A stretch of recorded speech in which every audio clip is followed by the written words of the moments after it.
Mesdames, Messieurs, chers amis, chers auditeurs et auditrices, chers téléspectateurs et téléspectatrices de la télévision royale, bonjour et bienvenue à cette rubrique, à cette édition spéciale.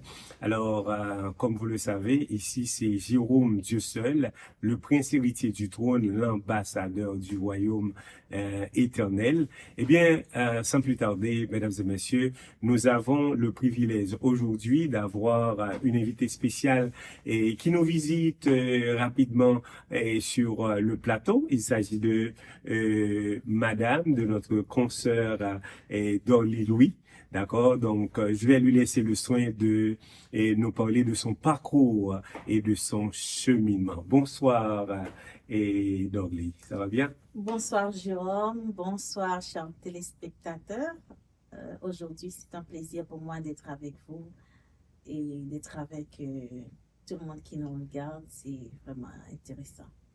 Excellent. Donc, en premier lieu, est-ce que tu veux nous parler, Dorly, de ton parcours, de ton cheminement, juste pour donner une petite idée de ce que moi-même personnellement je sais de toi. Je sais que tu as étudié, tu as une très belle éducation. Donc, tu as eu une formation en ethnologie, c'était en Haïti, et tu as déjà travaillé comme psychologue et surtout dans des centres comme à Gisquio, tu as été également à l'UNICEF et en fin de compte en Haïti, tu as été à World Vision, tu as eu vraiment 10 ans d'expérience dans le domaine. Mais à part de ça, dis-nous un petit peu plus de toi aujourd'hui. Ok, mon nom complet, c'est Marie-Dorline Louis. Il faut dire que j'ai plus de 10 ans d'expérience dans le domaine de la psychologie. C'est un très bon domaine. Et j'ai eu pas mal d'expérience avec différents groupes. On peut parler des enfants, surtout dans le domaine des centres de rue. Et il y a il y a des groupes de femmes aussi qui, dans le domaine de violence de genre. Et on peut parler de psychologie sociale.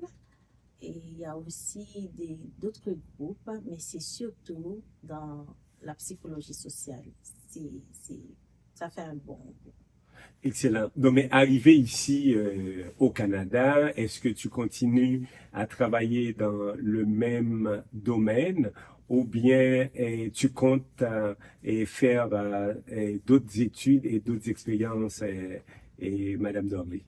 Pour l'instant, il faut dire que je ne suis pas dans le domaine de la psychologie, mais c'est comme j'ai comme projet de continuer parce que ça vaut la peine par rapport à toutes ces expériences que j'ai, que je ne veux pas que ça tombe dans l'eau, mais euh, je peux dire que je suis dans la sécurité industrielle et commerciale, dans le service à la clientèle, et c'est pas trop rapproché surtout pour la sécurité, mais le service à la clientèle, c'est un petit peu connexe et ça a un rapport avec l'humain, ça a un rapport avec le social, c'est bon. Excellent. Donc, dis-nous, Sœur Dorline, et je sais que tu es chrétienne. Parle-nous de cette expérience, depuis quand tu es devenue chrétienne, et ensuite, qu'est-ce qui t'avait motivé de devenir vraiment chrétienne, et quels sont les résultats aujourd'hui? Ah, pour dire vrai, je me rappelle que c'était en 1998 que j'ai été baptisée en Haïti et c'était une histoire vraiment éprouvante parce que je ne savais pas que j'allais être adventiste du septième jour. C'est pas comme on m'avait invité à venir à l'église, c'est comme le Seigneur qui m'avait appelé à ce moment parce que à chaque fois que je passais devant l'église adventiste du septième jour, je ne voulais pas rentrer. Et à chaque fois, c'est comme quelqu'un qui me disait, c'est là que je veux que tu rentres. Mais je refusais toujours. Et un beau jour, j'ai fini par accepter de rentrer et pas avec une invitation De venant quelqu'un?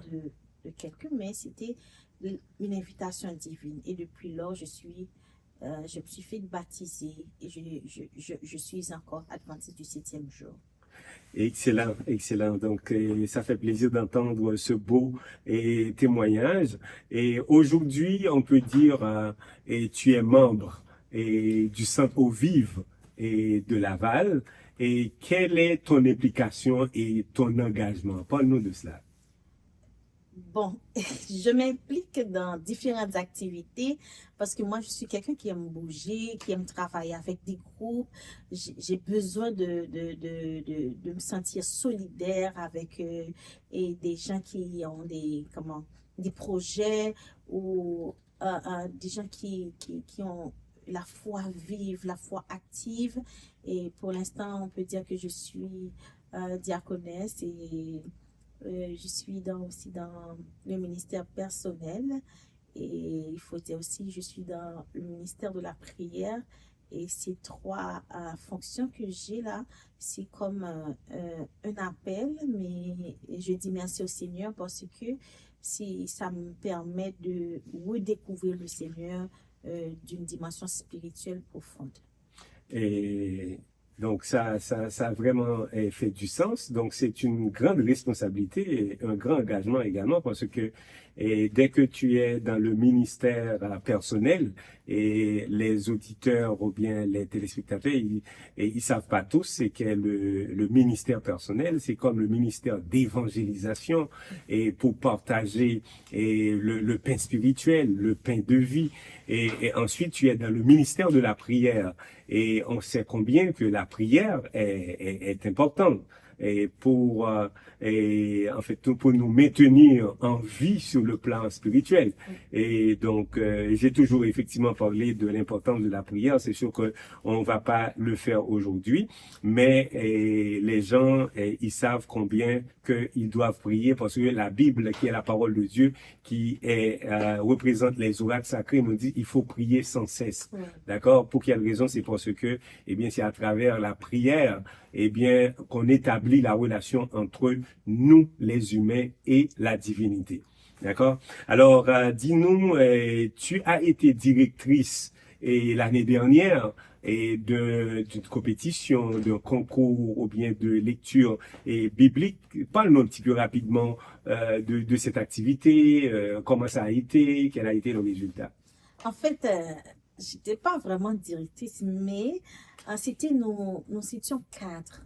Il y avait Sœur Getty, Célico, Sœur Magdala, Borgela, Jacques et Sœur Wiseman Vincent, et ainsi que moi, nous avions formé un groupe où nous voulions lire la Bible ensemble et encourager les autres membres à lire la Bible chaque jour. Et là, on est parti avec la Bible en une année. Et nous étions, disons, 9 au départ. Et pour l'instant, on peut dire qu'on a d'autres membres d'église qui rejoignent l'équipe. Et on est plus de 30 pour l'instant.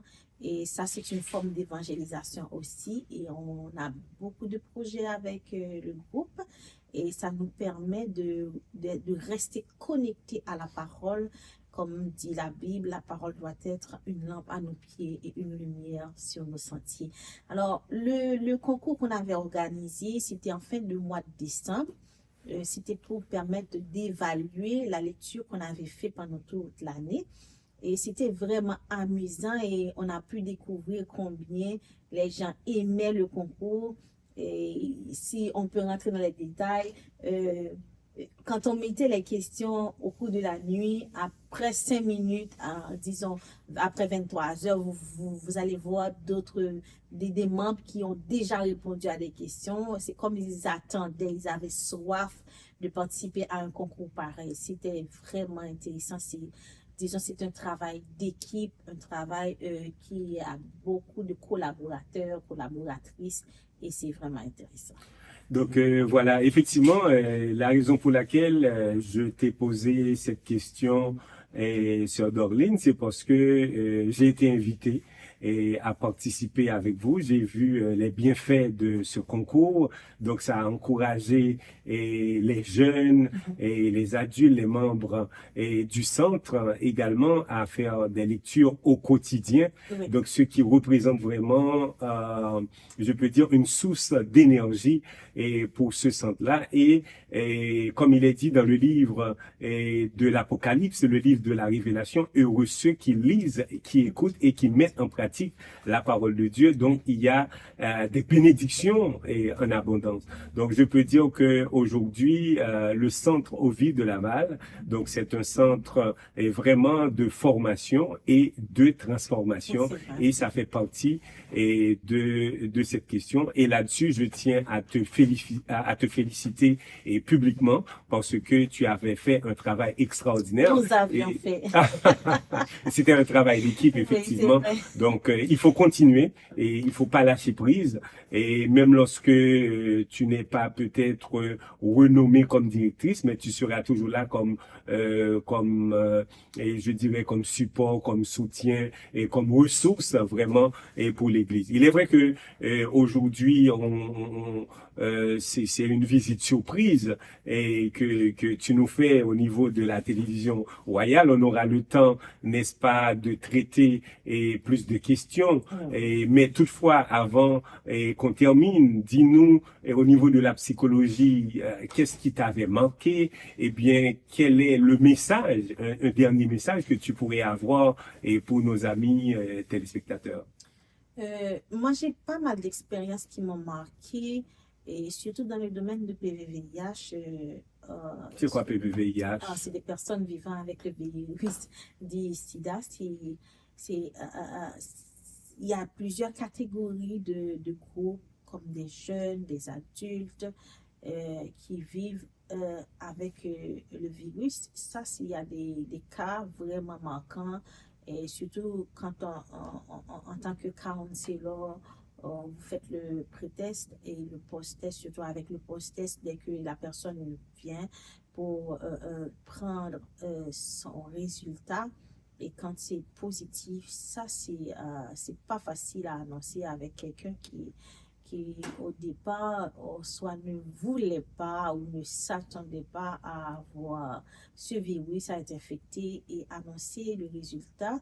Et il faut être équipé et de manière outillé, de manière académique et aussi professionnelle. Oui, professionnelle aussi. Il faut être un humain aussi de pouvoir comprendre et manifester l'empathie envers cette personne qui va souffrir psychologiquement avec ce résultat. Ça, c'est des cas qui m'ont marqué. Et d'autres cas m'ont marqué surtout, c'est au niveau des enfants de rue, à l'époque où je travaillais à Cité Soleil, où il y avait des groupes d'enfants très jeunes qui vivaient dans la violence et toutes sortes de violences, que ce soit des violences physiques, psychologiques et verbales et autres.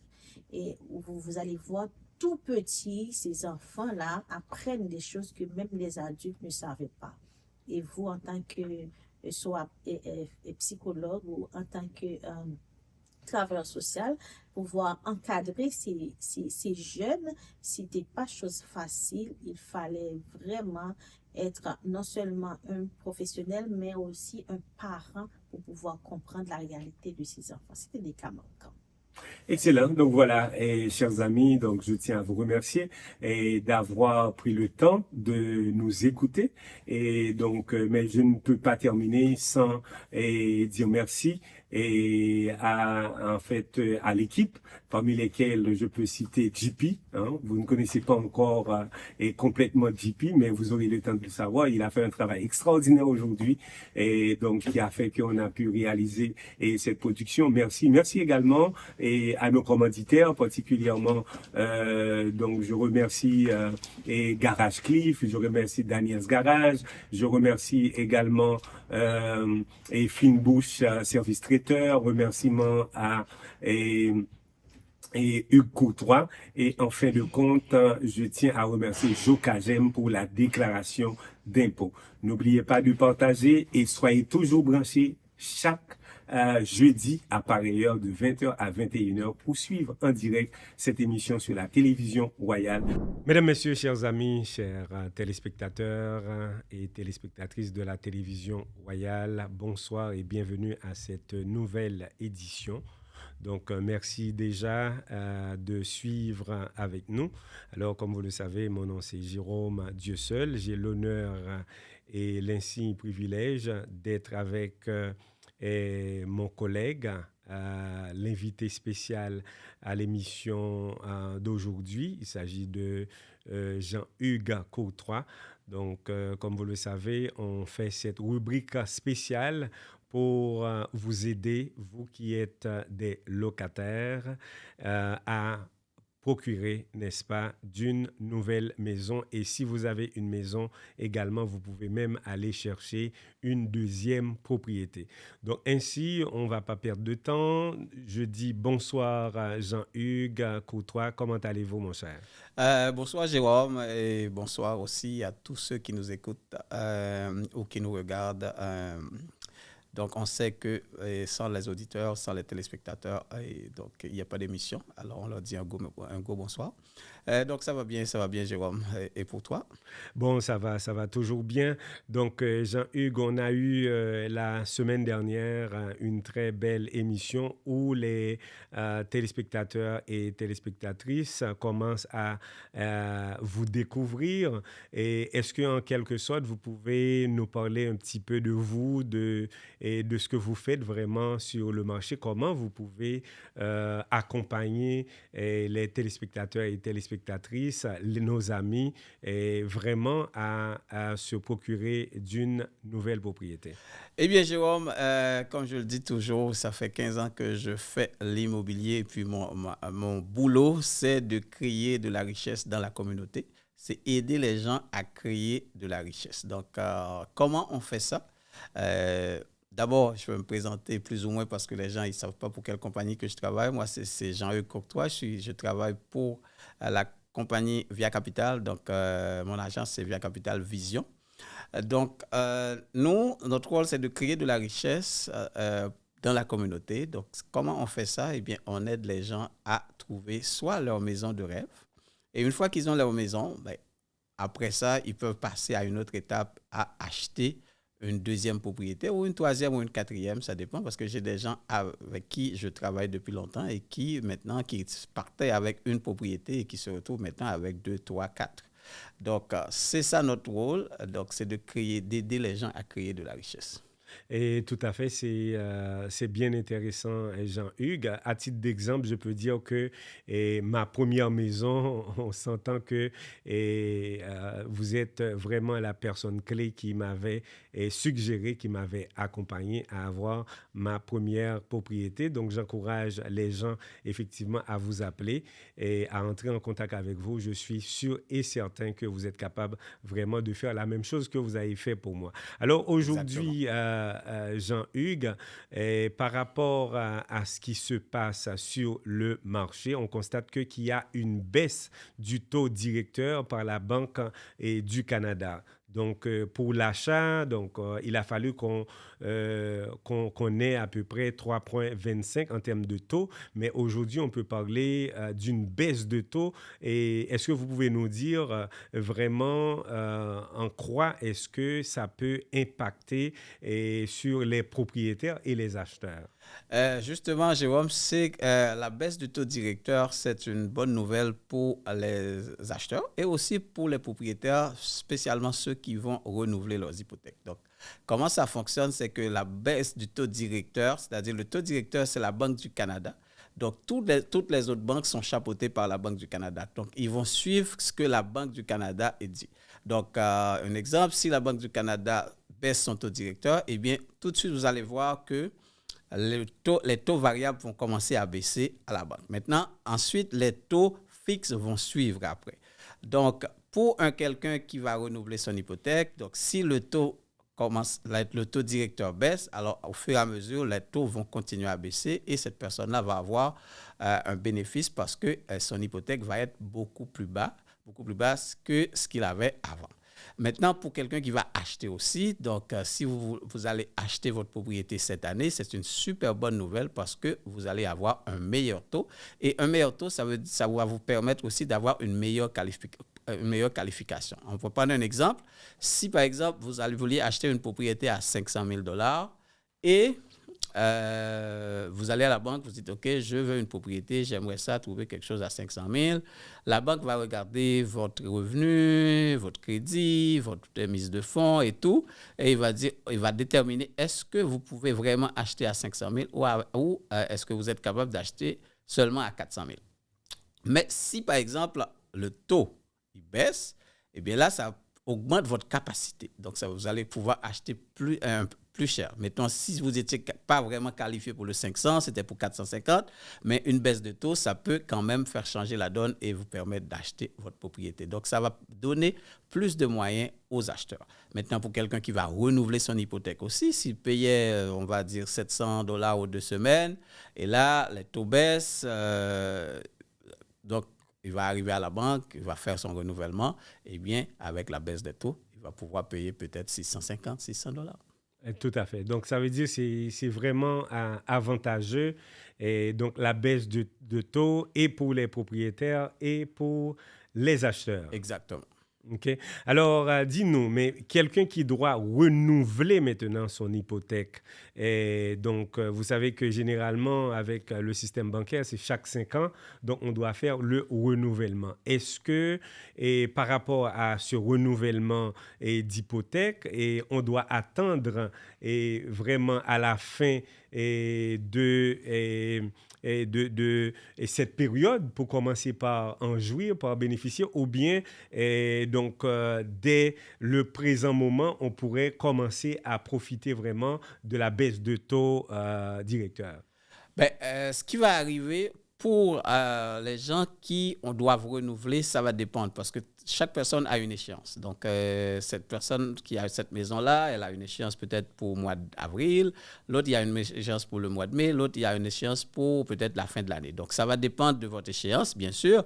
Mais si vous avez, par exemple, à renouveler votre hypothèque, on va dire en mai, la banque va commencer par vous appeler maintenant là, pour vous dire « OK, venez renouveler votre hypothèque ». Mais moi, ce que je vous conseillerais, c'est d'attendre un petit peu parce que vous avez jusqu'au mois de mai. Donc, la banque va vous dire « Oui, venez ». Mais vous pouvez dire « OK, je vais attendre jusqu'à peut-être fin avril pour enclencher le processus parce que d'ici là, les taux vont baisser un peu plus ». Vous comprenez? Okay. Parce que là, une fois que le taux directeur baisse, comme je l'ai dit tout à l'heure, l'impact, vous n'allez pas le voir tout de suite, mais au fur et à mesure, ça va baisser. Et c'est là que vous allez voir que d'ici mois de mai, mois de juin, là, puis il y aura probablement une autre baisse du taux directeur et puis ça va avoir un impact et puis vous allez commencer à le voir. Donc, pour les gens qui ont à renouveler leurs hypothèques, si vraiment vous n'avez pas le choix, c'est maintenant, mais c'est maintenant. Mais si vous avez le temps, ordinairement, si votre échéance est en mois de juin, ils vont commencer 3-4 mois à vous dire « OK, vous pouvez venir ». Mais vous pourriez attendre un peu encore. Excellent. Donc, c'est sûr que la question qui tue, la question est claire. Donc, on va y revenir. Mais juste avant d'arriver vraiment à la question est claire, on veut savoir rapidement, Jean-Hugues, quelqu'un qui veut acheter une maison. Et donc, un jeune travailleur, un entrepreneur. Donc, en peu de mots, et quel conseil vous pourriez donner vraiment à ce jeune travailleur pour commencer éventuellement à acheter une maison? De quoi on en a besoin? Si vous voulez acheter une propriété, le processus est très simple quand vous savez quoi faire. Vous comprenez? Donc, c'est quoi? On dit souvent, c'est CRM, pour rendre ça plus simple. Donc, c'est le crédit, le revenu et la mise de fonds. D'abord, le crédit, parce que si vous n'avez pas de crédit, votre crédit n'est pas bon, vous ne payez pas vos affaires à temps, vous dépassez votre limite, etc. Bon, c'est sûr que malheureusement, vous ne pouvez pas acheter votre propriété. Mais si vous gardez bien votre crédit, vous payez à temps, vous dépassez votre limite, quand on vous donne 1 000 $, vous gardez ça jusqu'à 500 $, vous n'allez pas jusqu'à tout dépenser. Donc, en fin de compte, vous avez un bon crédit, vous êtes capable, vous avez déjà la première manche est faite. Maintenant, il reste la deuxième, c'est le revenu. Avoir un bon salaire aussi. Un salaire, un emploi permanent, c'est toujours très bien considéré. Un bon salaire. Si vous avez des enfants et des enfants en bas âge, en dessous de 15 ans, la banque peut aussi prendre les allocations familiales. Ensuite, il y a la mise de fonds. Il faut avoir la mise de fonds. Et c'est quoi? C'est 5% du montant si c'est votre premier achat. Donc, faisons quelqu'un qui veut acheter une maison à 500 000, ce sera 25 000. Bien entendu, on dit toujours c'est 5%, mais on va plus dire c'est 6,5%. Pour la simple et bonne raison qu'une fois que vous mettez le 25 000, la banque va vouloir voir que vous avez de l'argent pour payer ce qu'on appelle les taxes, les autres frais, etc. Il a besoin de voir que vous avez 1,5% de plus que le montant. Donc, disons 6,5% du montant du prix, vous êtes capable d'acheter. Donc, si vous avez ces trois choses, vous pouvez me contacter. Je peux arranger pour faire en sorte que vous puissiez acheter votre propriété. Ouais. Parfait, d'accord. Mais je vous en remercie infiniment, Hugues, pour ces explications parce que notre auditoire, nos téléspectateurs et téléspectatrices, ils en ont vraiment besoin pour commencer à acheter leur nouvelle propriété ou bien pour faire de nouveaux achats. Maintenant, la dernière question pour terminer aujourd'hui, Jean-Hugues a remarqué que cette période avec la montée du président américain Donald Trump. Et donc, il y a vraiment un bouleversement sur le marché où on pourrait même parler d'une guerre commerciale entre l'Amérique et les autres pays. D'ailleurs, on peut voir même cette déchirure entre les États-Unis et le Canada, entre les États-Unis et le Mexique, entre les États-Unis et l'Europe, pour ne pas dire et le reste du monde. Alors, est-ce que les tarifs prévus par Donald Trump auront également un impact sur le taux directeur qu'on a ici? Comment on pourrait l'expliquer et comment ça pourrait vraiment nous affecter ici? Effectivement, Jérôme, c'est une très belle question parce que tout le monde parle de tarifs et tout le monde est inquiet. On peut voir le gouvernement, tous les gouvernements, on va dire les gouvernements provinciaux, le gouvernement fédéral, ils essayent de voir comment ça va aller et ils sont inquiets et puis avec raison parce que s'ils mettent 25% de tarifs, ça veut dire que pour les petites compagnies ici, donc ça ne va pas être facile et ça va créer ce qu'on appelle l'inflation parce que qu'est-ce qui va arriver? C'est que le gouvernement du Canada va mettre des tarifs aussi sur les produits américains. Et les produits américains, donc imagine si on met 25% sur, on va dire, les avocats qui viennent de la Californie, eh bien au lieu de payer $12 quand vous allez à Costco, vous allez payer $18 et ça ne va pas faire bon. Et tous les autres produits qui viennent des États-Unis, eh bien, ils vont être taxés aussi. Ça va créer ce qu'on appelle l'inflation. Et quand il y a de l'inflation, qu'est-ce qui arrive? C'est que la Banque du Canada, qu'est-ce qu'elle fait? Elle augmente les taux. Donc, c'est ça qui va avoir aussi un impact parce que pour faire baisser l'inflation, il faut que la banque augmente les taux pour que les gens arrêtent d'acheter. Et une fois que les taux augmentent, eh bien, ça va avoir un impact pour les acheteurs ou pour les vendeurs parce que ces acheteurs-là, ils vont avoir à payer plus cher. Il est vrai que ce qui arrive souvent aussi, c'est que quand les taux montent, les prix des maisons baissent parce que, justement, il y a moins d'acheteurs sur le marché. Et quand les taux baissent, le prix augmente parce qu'il y a plus d'acheteurs, parce que les taux sont plus bas. Donc, c'est sûr que, pour résumer votre question, eh bien, c'est sûr que ça va avoir un impact si vraiment il met les tarifs. Mais on ne sait jamais, peut-être qu'il va pouvoir s'entendre parce que c'est sa façon à lui de négocier des fois. Donc, il va peut-être mettre quelque chose sur la table et puis finalement, ils vont finir par s'entendre. On l'espère. Et parfait, Jean-Hugues. Donc, je pense qu'on a fait le tour aujourd'hui. Donc, il ne me reste qu'à vous remercier et remercier également l'auditoire. Mais si on a besoin de vous contacter, on a besoin vraiment d'entrer en contact avec vous, c'est important. Comment peut-on le faire et quelle est votre disponibilité, Jean-Hugues? Oui, toujours. On est toujours disponible parce que c'est ça, on fait ça comme métier à temps plein. Donc, on est souvent disponible. Si on n'est pas capable de répondre, on va répondre quand même rapidement.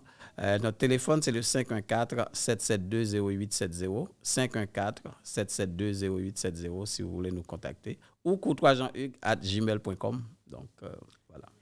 Donc voilà, mesdames et messieurs, merci de votre écoute, merci d'avoir suivi. Mais n'oubliez pas, non seulement il faut continuer à être branché et suivre sur la télévision royale et cette rubrique économique avec Jean-Hugues Courtois, notre invité spécial, chaque et mercredi 18h.